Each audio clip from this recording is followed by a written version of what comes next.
Y nos encontramos ahora en el capítulo 47. Los 70 miembros de la familia de Jacob habitaban ahora en Gosén, y José los presenta a Faraón. Debido a la gravedad del hambre, José compra todos los animales y la tierra de Egipto para Faraón. Y José jura que no enterrará a Jacob en Egipto. En el capítulo 46 vimos cómo Jacob con toda su familia había llegado a la tierra de Egipto. José, por medio de una jugada estratégica, los trajo a la tierra de Gosén, la tierra más rica en aquel día. Pero ahora se encuentran en medio de un período de hambre universal, y ninguna tierra tiene mucho valor al dueño en un tiempo así. Veremos que hasta aquí este será el mejor capítulo con respecto a la vida de Jacob. Jacob no se veía tan bueno como primero lo conocimos en la Escritura. El hecho es que realmente no había vivido la vida de fe, sino hasta cuando llegó a Egipto. Creemos que este capítulo, más que cualquier otro, revelará esto. El hambre ha llegado ahora a ser más intensa y mucho peor. Las gentes de todo el mundo estaban bajo los efectos del hambre, pero Canaán y Egipto son las únicas tierras mencionadas, porque son las tierras que tienen que ver con el desarrollo de la historia que se nos relata aquí. Leamos el primer versículo del capítulo 47 de Génesis. Vino José y lo hizo saber a Faraón y dijo: Mi padre y mis hermanos y sus ovejas y sus vacas, con todo lo que tienen, han venido de la tierra de Canaán, y he aquí están en la tierra de Gosén. José vino al palacio a presentar a su padre y a los hermanos al faraón de Egipto, pero primero los instala en la tierra de Gosén antes de pedir un lugar para ellos. Se puede ver la estrategia de José en esto. Si ya estuvieran viviendo allí, pues Faraón estaría más inclinado a darles esa tierra. Después de todo, ya se habían mudado a las casas y habían desempaquetado sus posesiones. Ahora los versículos 2 y 3 dicen: Y de los postreros de sus hermanos tomó 5 varones, y los presentó delante de Faraón. Y Faraón dijo a sus hermanos: ¿Cuál es vuestro oficio? Y ellos respondieron a Faraón: Pastores de ovejas son tus siervos, así nosotros como nuestros padres. Ya vimos anteriormente que los pastores y los ganaderos no se llevaban bien en aquellos días. A los egipcios simplemente no les gustaban los pastores. No les gustaba ese trabajo de pastorear. Eso pues les abrió la oportunidad a los israelitas de hacer algo que bien podían hacer y que a los egipcios no les gustaba hacer. Y ahora los versículos 4 al 6 dicen: Dijeron además a Faraón: Para morar en esta tierra hemos venido, porque no hay pasto para las ovejas de tus siervos, pues el hambre es grave en la tierra de Canaán. Por tanto, te rogamos ahora que permitas que habiten tus siervos en la tierra de Gosén. Entonces Faraón habló a José diciendo: Tu padre y tus hermanos han venido a ti. La tierra de Egipto delante de ti está. En lo mejor de la tierra haz habitar a tu padre y a tus hermanos. Habiten en la tierra de Gosén. Y si entiendes que hay entre ellos hombres capaces, ponlos por mayorales del ganado mío. Siendo que el oficio de pastor no era muy popular entre los egipcios, a Faraón le faltaba alguien que cuidara de su ganado. Sabemos que el hambre era grave en la tierra de Canaán y en todo el mundo, y ahora también es tan seria que afecta aún a la tierra misma de Egipto. Egipto dependía de las inundaciones del río Nilo cada año. Cuando no había inundaciones del Nilo, Egipto sufría. Pero antes del tiempo de crisis, José ya tenía los depósitos de grano que había recogido. Ahora José presenta a su padre al faraón, y esto es algo muy notable. Fijémonos que Jacob se ve ahora mejor que nunca, mejor que lo hemos visto durante todo nuestro estudio de su vida. Leamos el versículo 7. También José introdujo a Jacob su padre, y lo presentó delante de Faraón. Y Jacob bendijo a Faraón. Note usted que es Jacob quien bendice a Faraón. Comienza a cumplir lo esperado. Ahora es un testimonio para Dios. Y aquí, como siempre, es el menor quien es bendecido por el mayor. Jacob, pues, bendice a Faraón como testimonio para Dios. Leamos los versículos 8 y 9. Y dijo Faraón a Jacob: ¿Cuántos son los días de los años de tu vida? Y Jacob respondió a Faraón: Los días de los años de mi peregrinación son 130 años. Pocos y malos han sido los días de los años de mi vida, y no han llegado a los días de los años de la vida de mis padres en los días de su peregrinación. Si este hubiera sido el Jacob viejo, haciendo valer su naturaleza carnal que tenía en el principio, esto hubiera sido un buen lugar para jactarse. Pudiera haber dicho que tenía 130 años y que realmente había visto ya muchas cosas. Pudiera haberle contado a Faraón cómo es que había engañado a su hermano Esaú, y cómo acumuló gran riqueza en la tierra de Harán, y cómo por fin hizo un convenio con su suegro.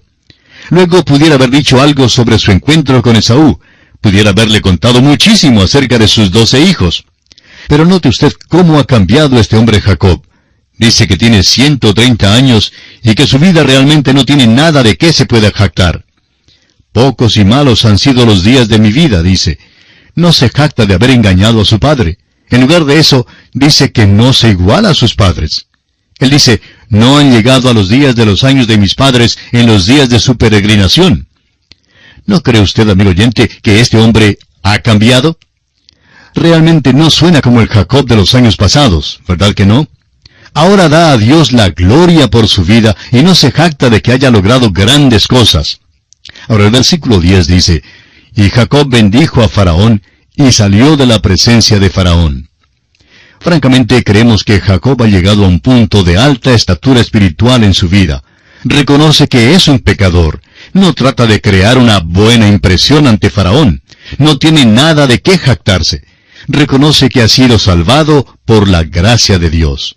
Y por ello no se jacta. Y nos detenemos aquí por hoy.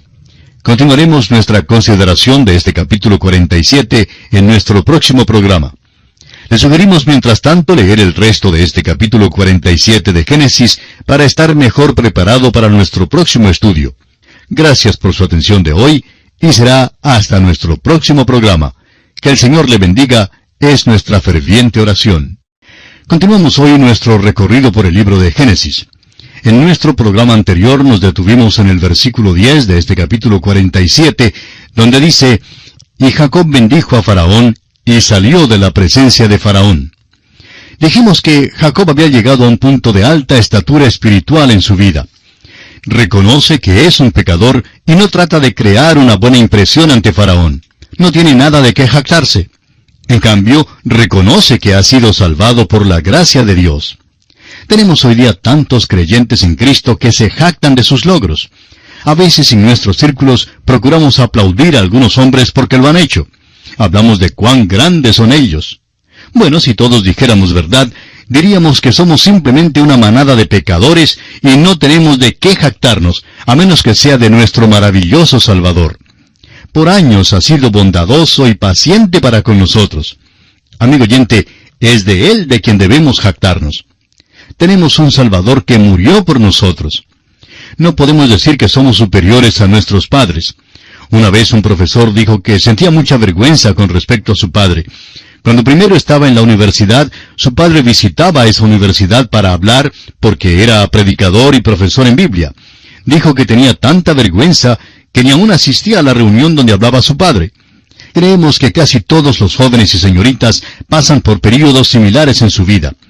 Este señor pasó 4 años en la universidad. Salió al mundo de negocios donde experimentó toda suerte de problemas. Luego comenzó a darse cuenta que su padre había sido capaz de ganarse la vida para su familia, y que era un profesor sobresaliente de la Biblia. Este hombre se dio cuenta que su padre no era el hombre ignorante como siempre lo había considerado. ¿No es esta historia la verdad en cuanto a muchos de nosotros? Pero no es verdad en cuanto a Jacob aquí. Jacob se humilla porque ha cambiado. Y ahora los versículos 11 al 13 de este capítulo 47 nos dicen, así José hizo habitar a su padre y a sus hermanos, y les dio posesión en la tierra de Egipto, en lo mejor de la tierra, en la tierra de Ramesés, como mandó Faraón.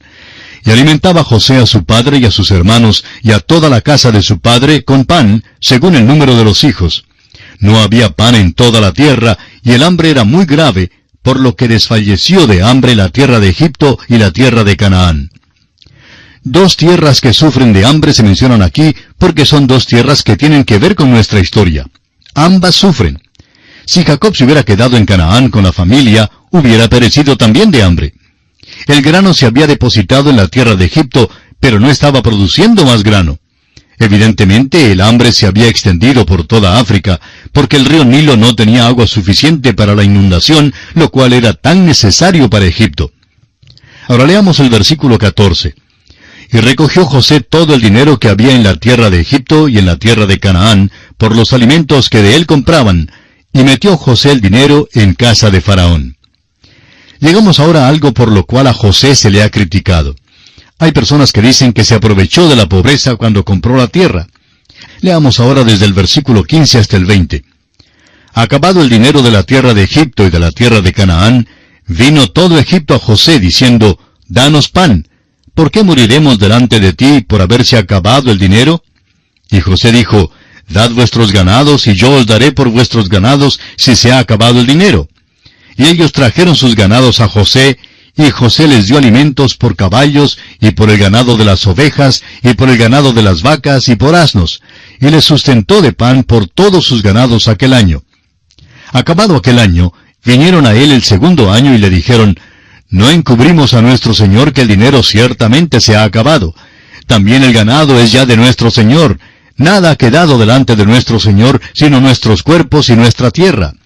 ¿Por qué moriremos delante de tus ojos, así nosotros como nuestra tierra?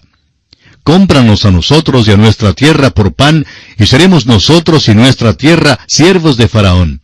Y danos semilla para que vivamos y no muramos, y no sea asolada la tierra». Entonces compró José toda la tierra de Egipto para Faraón, pues los egipcios vendieron cada uno sus tierras, porque se agravó el hambre sobre ellos, y la tierra vino a ser de Faraón. Vamos a considerar esta crítica que se lanza contra José.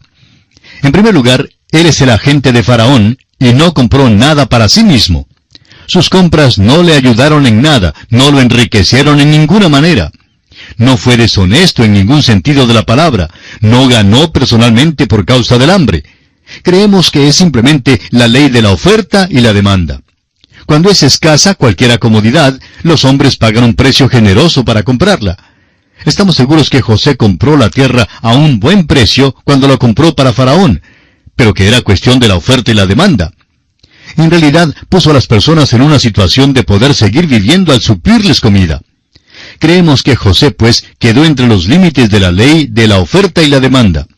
No hay duda de que el hambre era una cosa sumamente terrible. Y así, los egipcios vendieron todo lo que tenían para conseguir comida, estando aún dispuestos a venderse ellos mismos a la esclavitud. Ahora, los versículos 21 y 22 de Génesis capítulo 47 nos dicen, «Y al pueblo lo hizo pasar a las ciudades desde un extremo al otro del territorio de Egipto. Solamente la tierra de los sacerdotes no compró, por cuanto los sacerdotes tenían ración de Faraón, y ellos comían la ración que Faraón les daba, por eso no vendieron su tierra». Al extenderse el hambre por toda la tierra, había una gran migración a las regiones urbanas. Allí estarían cerca del centro de los depósitos de grano. Usted recordará que en el principio José había colocado estos centros por todo Egipto. Trae a las personas donde pueden estar más cerca a la provisión de comida. Ahora los versículos 23 al 26 dicen, «Y José dijo al pueblo, He aquí os he comprado hoy, a vosotros y a vuestra tierra, para Faraón. Ved aquí semilla, y sembraréis la tierra. De los frutos daréis el quinto a Faraón, y las 4 partes serán vuestras para sembrar las tierras, y para vuestro mantenimiento, y de los que están en vuestras casas, y para que coman vuestros niños». Y ellos respondieron, «La vida nos has dado, hallemos gracia en ojos de nuestro Señor, y seamos siervos de Faraón». Entonces José lo puso por ley hasta hoy sobre la tierra de Egipto, señalando para Faraón el quinto, excepto solo la tierra de los sacerdotes, que no fue de Faraón. José sabe que el hambre se acabará el año que viene, y por tanto le aconseja a la gente que siembre su grano. Ahora en los versículos 27 al 31, Jacob expresa a José su última voluntad. Leamos. «Así habitó Israel en la tierra de Egipto, en la tierra de Gosén, y tomaron posesión de ella, y se aumentaron, y se multiplicaron en gran manera. Y vivió Jacob en la tierra de Egipto 17 años, y fueron los días de Jacob, los años de su vida, 147 años. Y llegaron los días de Israel para morir, y llamó a José su hijo, y le dijo, Si he hallado ahora gracia en tus ojos, te ruego que pongas tu mano debajo de mi muslo, y harás conmigo misericordia y verdad. Te ruego que no me entierres en Egipto, mas cuando duerma con mis padres, me llevarás de Egipto, y me sepultarás en el sepulcro de ellos. Y José respondió, Haré como tú dices. E Israel dijo, Júramelo. Y José le juró. Entonces Israel se inclinó sobre la cabecera de la cama. Creemos que hay algunos factores que entraron en el ruego de Jacob de ser enterrado en la tierra de Canaán. En primer lugar, tiene ahora 147 años, y al mirar por todos lados y al ver lo que está pasando, se turba de que tenga que morir en Egipto. Creemos que ahora eso le es muy evidente. Luego, el éxito de José en adquirir toda la tierra para Faraón le hace creer que su familia se hará cómoda en Egipto y que nunca más querrá regresar a Canaán. Su edad ciertamente le recordaba que moriría pronto. Tenemos que reconocer que este ruego es una evidencia de la fe de Jacob en el pacto que Dios hizo con sus padres.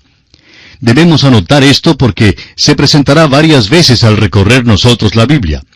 La esperanza del Antiguo Testamento es una esperanza terrenal. Abraham creyó que sería enterrado y levantado de la muerte en aquella tierra prometida. Isaac creyó lo mismo. Ahora Jacob expresa esa misma fe. Y es que la esperanza del Antiguo Testamento, amigo oyente, no es la de ser arrebatados para recibir al Señor en el aire y entrar en la ciudad de la Nueva Jerusalén. Esta es la morada eterna y permanente de la Iglesia de Cristo. Esa no es la esperanza del Antiguo Testamento. Esta tierra llegará a ser un paraíso o cielo. Cuando el reino se establezca en esta tierra, su gran esperanza se cumplirá, y estas personas serán levantadas para aquel reino. Los primeros 1000 años serán un tiempo de prueba, y después de esos años, el reino eterno continuará. Por eso, Jacob no quiere ser enterrado en Egipto. Si no tuviera ninguna fe ni esperanza en la promesa de Dios, ¿qué le importaría el lugar donde lo enterraran? Para el creyente hoy en día, no importa el lugar donde seamos enterrados. En la hora del arrebatamiento, donde quiera que estemos, seremos levantados y nuestros cuerpos se unirán a nuestros espíritus si ya hemos muerto antes del arrebatamiento de la iglesia. Si todavía vivimos, entonces seremos transformados y arrebatados para recibir al Señor en el aire. Por tanto, no importa si somos enterrados en Egipto o en Canaán o en Los Ángeles o en Caracas o en cualquier otra parte. Los vivos en Cristo y los muertos en Cristo, en todos estos lugares seremos arrebatados, no importa dónde quiera que estemos. No nos es necesario ir a la plataforma de lanzamiento en la Florida y lanzarnos de allá. No, nuestra esperanza es una esperanza celestial. La esperanza del Antiguo Testamento es una esperanza terrenal, y el hecho de que Jacob quisiera ser enterrado en la tierra de Canaán es una evidencia de su fe en la resurrección. Esperaba ser resucitado en esa tierra. Jacob ahora es un hombre de fe, y esto es muy evidente aquí. Y con esto, amigo oyente, concluimos el estudio del capítulo 47 de Génesis.